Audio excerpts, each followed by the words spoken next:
Hello and welcome back to Game Vitamins. My name is Nick and today I'm doing a follow-up video on opening the 4 different Duskmourn Precons to resell them. Thanks to a comment on this exact video's part 1, I figured it would actually be an interesting time to follow up, given that I've been selling these cards for a couple weeks now and I have some data to back up whether or not doing this was worth it. And yes, I actually saved the boxes. I don't really know why I did, but I'm glad I did because now it's a perfect prop to stack them up and get another thumbnail photo out of it. Okay, well, I actually did just do a thumbnail, so I'll put these down for now. I wish I had something behind me. I'd like to set something up like a normal, almost recording area because as of right now, I set up the lights and the camera every time, and I don't think my girlfriend would be too happy if I had these hanging around the living room. So we'll figure that one out. Okay, hold on one second. Out with the boxes and in with the trusty notebook. This puppy right here is holding all of the potential video ideas, some of the numbers, a little bit of me talking to myself and figuring out whether or not any of this crazy Magic the Gathering stuff is worth doing. So we're going to refer to the notebook here and there. It might just look like I'm reading a nice leather-bound book, but in all seriousness, we're going to start diving into those Duskmourn packs. I'm not going to get as nitty-gritty as I did in my first video. If you want to find out what the most valuable cards were, what the individual box values were, go back to the first video, give that one a view, but pause this one and then watch this one right after so you don't mess up the view rates or the watch time. So yeah, maybe, do that. But anyway, without further ado, let's dive right into it. Okay, so to reiterate it really quick as to what I did here, I bought all 4 Duskmourn Precons with the intention of stripping them down to the parts and selling them online on TCG Player as part of my strategy to build a $1,000 Magic the Gathering business. You've probably heard me say this before if you've watched any of my videos, but that was the starting point, and I figured after reading that comment that if I didn't go back and try to figure out whether or not I had made my money now, with my inventory piling up and more orders coming in, it would be very hard to figure it out any more down the line. And it was 2 weeks from today that I posted that, so seems fitting. Thank you 0380 Kyle for commenting and sparking the idea on making this video. He also made a good point in his comment that, sometimes in theory it seems great when you break it all down for parts, but then you end up sitting on a lot of bulk and random cards that just never seem to sell, or maybe you wind up with some level of value and it doesn't necessarily get you the returns you had originally hoped upon release.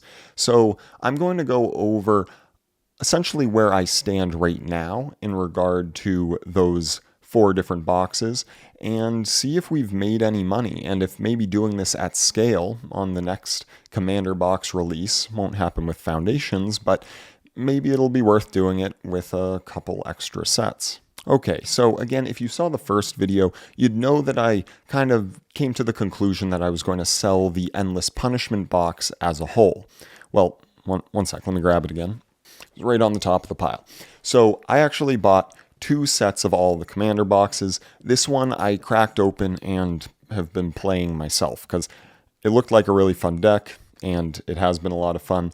Unfortunately, I won't be able to get the value out of that, but I might just improve it and play it. I've had a few good shots at winning. Haven't won yet. Kind of put a target on my back pretty fast playing Valgavoth. But anyway, I sold this box off, the other one I had, outright, because essentially the sum of its parts did not necessarily exceed the value of the complete box as a whole. That being said, that was not really a part of my card inventory, so it worked out well in the sense that I didn't really have to worry about listing 100 other separate cards on TCG Player and deal with more inventory and holding on to certain cards. That made the turnover of one quarter of the inventory very fast and seamless. So let me put that away. So with that being said, let's get into some of the numbers here. It will help paint a bit of a picture as to where we stand financially from buying all of these boxes. So I bought all 4 for $125 shipped, and that was what I think a pretty solid deal. It seems like as a set, they were more expensive in a lot of other areas, so it came out to about $31.25 per commander deck. And I did strip down all the other 300 other cards that I listed. And, I'm trying to think of the best order to go in for breaking this all down. I might actually start with the cards, just so then you have an idea of where we stand with the value of the cards that we were able to sell and the ones that we're still holding on to. So just remember, Endless Punishment, sold that as a set. I'll get to the numbers in just a bit. So we ended up getting 300 individual cards from those other 3 precons. And having listed all of those on TCG Player, I went through all of my transactions up until just a couple days ago when I opened up more Duskmourn from a box that I had purchased to add that to my inventory. That changed my cost of goods sold a little bit, so that's why I stopped right at that point. But up until a couple days ago, this is where I sat at with the numbers, and I'm pretty happy with it. So I had only sold 54 of the cards, so it's about 1/6 of the overall inventory of bulk cards of singles. And, they're the rares and mythics and, uncommons that were pretty decently priced that were mixed into the commander decks. Those were the ones that sort of, got cleared out first. And that's what I expected. I said in my first video that I was planning on selling a lot of the good cards at a relative discount to get my TCG Player store off the ground and running with a couple sales under my belt. I quickly backpedaled and upped everything to market price just because I realized the sales were going to roll in anyway. I've already touched on that in other videos. I think that's best for everyone to do. Hold strong, get those extra pennies. But with that being said, I sold 54 cards, and those were at a total value of $95.20. So 2 of the cards, I just want to go over this, Metamorphosis Fanatic and Secret Arcade. It's one of the room cards. I forget the other side of the room card. But that one actually spiked. I said in my first video, it was at like $12.50, $13 when I mentioned it in the first video. That went up to over $20 for just that card. I thought it was going to go down because if everyone's opening these different commander boxes, that was in Miracle Worker, by the way, both of these cards. I figured if everyone was opening these commander boxes, it would just kind of flood the market with the reprints and that the value would continue to fall. But I actually didn't get those ones listed immediately, and it went up to over $20. So I sold Metamorphosis Fanatic and Secret Arcade for almost $30, which pretty much paid for the box right there and then for Miracle Worker. So that was huge. But 54 of the cards, $95.20 in total value, still leaving me with about 250 cards to sell. After the fees from TCG Player, my shipping pretty much covers the shipping cost, materials, and that 30-cent transaction cost. So I'm not going to include shipping and make this overly complicated. I'm just going to take out the 12.75% off of the sale value. So $95.20, 12.75% off of that, left me with $83.06 of income. You take away your overall cost of goods sold for that, and that brings us, what do we have? About $18 cost of goods sold. So it brings us down to about $65. So $65 in profit from those 54 cards. So if we were able to generate $65 off of just 54 of the cards, taking out the cost of goods sold and the fees, that already pays for 2 of the decks, pretty much 50% of what I paid for all 4. So we're already in a pretty good spot. And now let me add in the box for selling the Endless Punishment featuring Valgavoth. So I sold that for $72.49 plus shipping. The shipping encapsulated most of it. I think I spent an extra $4 because it was one of my higher price sales early on. I wanted to make sure it was insured and had tracking and everything. So I spent a little extra. You take out the fees on that, it gets you to $63.25. Taking off another $4. I charged $5 for shipping. I think it was about $9 to ship, including all the materials. So that got me $59.25 for the $59.25 for the Endless Punishment deck. So that right there pays for the other two, essentially, So let me take another look at this. Let's add it all together. Let me pause real quick and we'll throw it up on the screen. Okay, you know what I'm going to do? I took it down in my notes like this. I skipped over that, but I'm going to skip over cost of goods sold. Let's revert it back to the top line that we got. So it was $83.06 for the cards, and it was $59.25 for the deck. So the reason I'm doing that is because it kind of gave the top line picture of what we generated after fees and after shipping, which was $142.31. And then we could just take all of the cost of goods right out of that, $125 for all 4 decks. So that left us with $17. So $17 of profit after selling one of the decks as a whole and 54 cards. I know I've reiterated that a lot, but I want people to really get that picture because we walked away with a little bit of profit after not really selling that much of the inventory.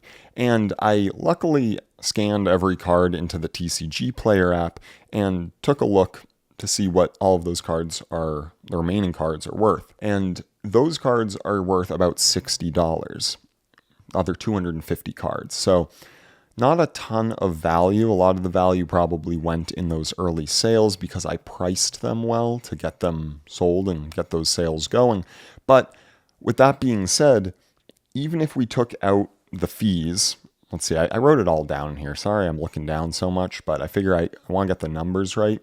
So if we take out the fees from the remaining $60, it leaves us with about $52.35 in extra money coming in from those cards, assuming that all of my shipping is accounted for through my shipping fee, which pretty much covers it all. All of that together, the $17 that we've already made and another potential $53 leaves us with $70 worth of profit. That's after everything. So this can go away, I think, for now. So $70 worth of profit off of these 4 boxes. Now, is that worth it? That's the next big question here. And I think at scale, it is. And I touched on this in the first video again, that if you did this with 100 boxes, you'd walk away with $7,000. Not 100 boxes, 100 sets of commander decks, 400 commander decks. It's a lot of decks. But still, you'd get $7,000 worth of profit. If you did it with 10 sets, it's $700 worth of profit. How quickly am I going to sell the other 250 cards? I don't know. But that's also market value, right? I said that I'm going to have floor prices of 19 cents. If I went out there and decided to list it cheaper, I could maybe get them sold, but there's actually even a little bit more wiggle room than just what I calculated off of market value. So with that being said, if you're willing to sit on inventory and get your money back out of these boxes after you buy them and break them down, list them, sell off what has the value in the beginning, it could be worth it. It could be worth it because it seems in my mind that if you have all of these decks that have the exact same cards in the exact same order, the extra level of difficulty for breaking down all of that product probably isn't insane, because when you go to list cards on TCG Player, instead of typing in that you have 1, you just type in that you have 10 of them. So in that case, you just hit the extra 0 and you've listed 10 cards instead of just 1. So with that being said, it's pretty much just the effort of tearing through the boxes and sorting out all the cards. I mean, they're all in the same order, so that actually wouldn't be that bad. You could do it all on a big kitchen table and just go down the line over and over again. But there's potential there. Maybe I'll try doing something when they do another Commander box release, Commander set release. I don't know what they formally call it, precon set. If I get all four of them in a future set, I think that there could be similar potential. And the reason I'm hypothesizing on this is because when you look back on all of the other precon releases, there always seems to be one high performer. And you know that they're throwing reprints and putting some good value into these decks. I mean, it seems like every single release, they have some serious card value going into them.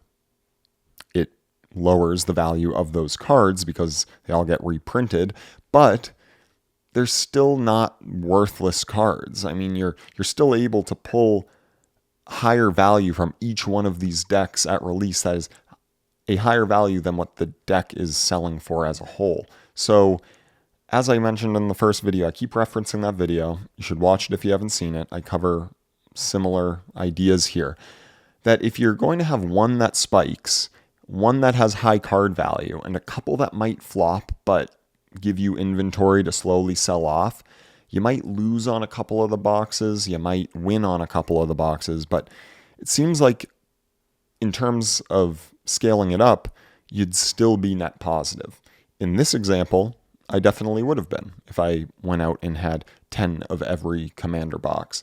But I didn't. I bought 2 of each, and I played 2 of them. So, kind of ended up buying one set for enjoyment. Me and my play group, we were going to do a Halloween theme, and I thought it would be fun to have all the Duskmourn Precons for it. So anyway, with all of that being said, I think I've said that exact phrase several times, and we have not segued to the end here. But it could be worth it. Could be worth it. There's definitely potential from that one of the boxes, one of the Commander decks is going to have pretty solid value and go up substantially over what it was released for. In that case, that could end up covering at least 50% of all of the stuff you bought. Hopefully the cards cover most of the rest and it leaves you with some room. I think this is just labor intensive, and at that point you just question how long it takes to set everything up and sell it all and ship it all, and how long you might be sitting on some of that inventory. But anyway, that is the follow-up. That is part 2 and the conclusion of the Duskmourn Precons and whether or not I was going to make any money doing it. And I did, so I'm pretty happy. Here they are again. Let me know down below if you played any of these, if you have any favorites. I've played Miracle Worker and Endless Punishment. Both of those were a lot of fun to play. Again, I want to actually enhance that Valgavoth deck. I have not opened the other Jump Scare or Death Toll box yet, so those are both still sitting sealed for my backup sets. Maybe I'll give those a whirl. We'll see how it goes. But that is all for today. I appreciate you all for watching. Thank you again to Kyle there for giving me the idea for this video. I think it's interesting that we were able to take a look at it before it got consumed into the rest of my inventory and orders, and just got way too complicated to figure out where I was at regarding that specific project. Oh, and one sneak peek, let me grab something real quick. Again, this is why I want to have a formal setup, because then I could show you things and carry you around a little bit. But this is all of my listed inventory so far. Figured I'd show that. Oh, and they're all tipping over. Great. But yeah, this singular box, I have about 1,100 cards listed. I'm still level 3, so I have listed them all manually. It's kind of a pain, but I will say whenever I've done a bulk listing after opening up some product, stuff has sold quick, and I think it's just because, again, my thought process there of having the wide inventory, of having, oh jeez, they keep falling over. Okay, well, you get an idea. You get the idea here. We'll close that up. I'm going to have to clean that up. I think my idea of having the wide inventory is beneficial as of right now, because it seems like whenever I do a big bulk upload of cards, I get a lot of orders right after, even when they're priced higher. So I guess I'm sharing that. I don't know. Maybe people will go do the same thing. But that's the journey. That's where I'm at. We will follow up in another video. Maybe I'll tackle some of the other stuff that I've opened and sold so far. It's going to all start blending together really fast. As this inventory grows, I can already tell it's really going to be hard to segregate out separate avenues of sales to see how I'm doing as a whole, but we'll do a general check-in maybe. But for now, that's all. Appreciate y'all for watching. We'll catch you in the next one. Have a good day.